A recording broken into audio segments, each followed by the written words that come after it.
kita melihat masih banyak umat Islam yang terpengaruh oleh FPI dan sekutunya seperti GNPF Ulama dan PA212.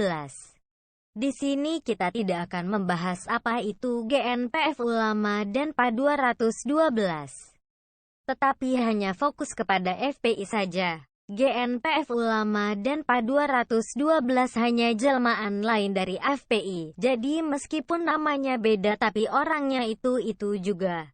Sekarang mari masuk ke intinya. Fakta perbedaan antara Islam dengan FPI. Karena saya seorang Muslim beragama Islam, jadi saya akan memberikan gambaran tentang ajaran Islam itu sendiri dan perbedaannya dengan FPI.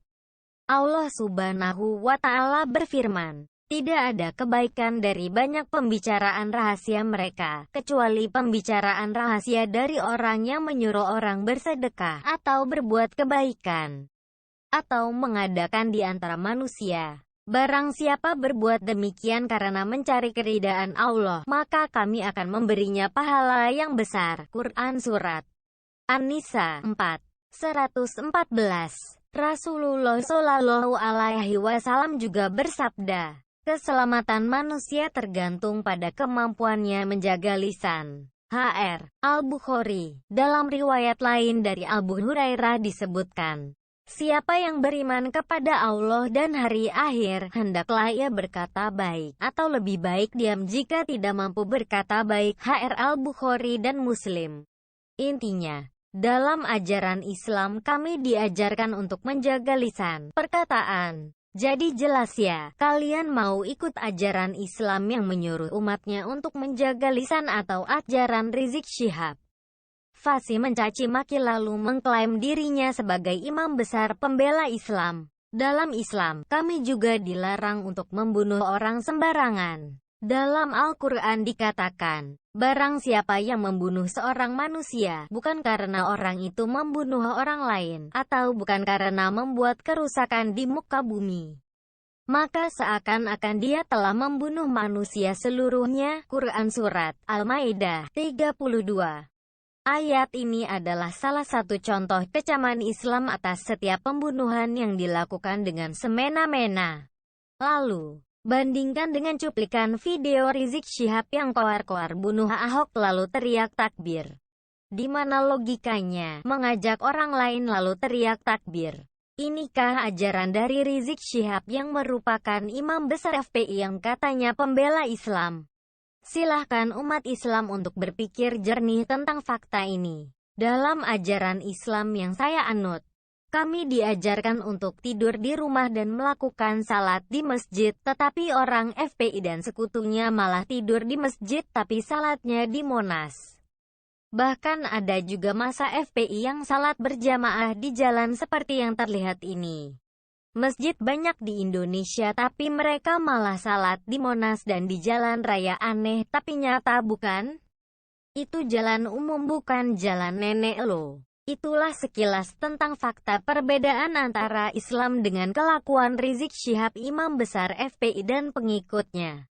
Jika Anda ngaku sebagai seorang Muslim beragama Islam maka ikuti aturan Islam yang ada, bukan ikuti ajaran Rizik.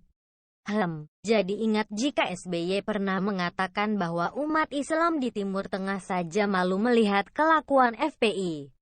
Umat Islam di Timur Tengah yang jaraknya jauh dari Indonesia malu melihat kelakuan FPI apalagi kita yang ada di Indonesia.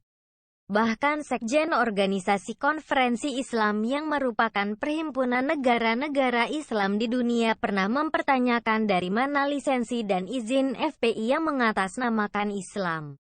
Umat Islam di Timur Tengah malu melihat kelakuan FPI. Sekjen Perhimpunan Negara Islam juga mempertanyakan dari mana FPI mendapat lisensi atas nama Islam tetapi di Indonesia masih ada yang bangga dengan FPI. Saya jadi ingat pesan almarhum Gus Dur yang mengatakan bahwa FPI itu ormas bajingan. Pada tahun 2019 lalu, Lingkaran Survei Indonesia pernah melakukan survei dan hasilnya NU merupakan ormas Islam terbesar di Indonesia dengan memperoleh persentase 49,5%, sedangkan FPI hanya 0,4%. Jadi ormas Islam terbesar di Indonesia adalah NU yang sudah lahir sebelum Indonesia merdeka. Dan sudah banyak memberikan manfaat nyata kepada rakyat Indonesia, khususnya umat, sedangkan FPI hanya ormas kemarin sore tetapi sok merasa paling hebat.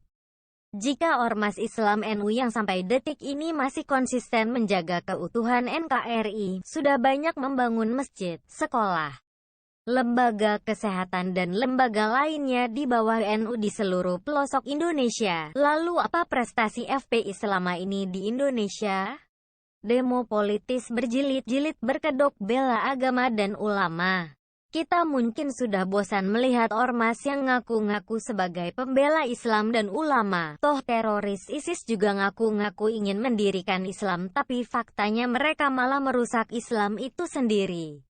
Jadi kepada rakyat Indonesia, khususnya umat Islam, untuk berpikir jernih, agar tidak mudah dibodohi oleh para politikus busuk atau antek teroris ISIS yang memanfaatkan Islam demi kepentingan politik kelompoknya.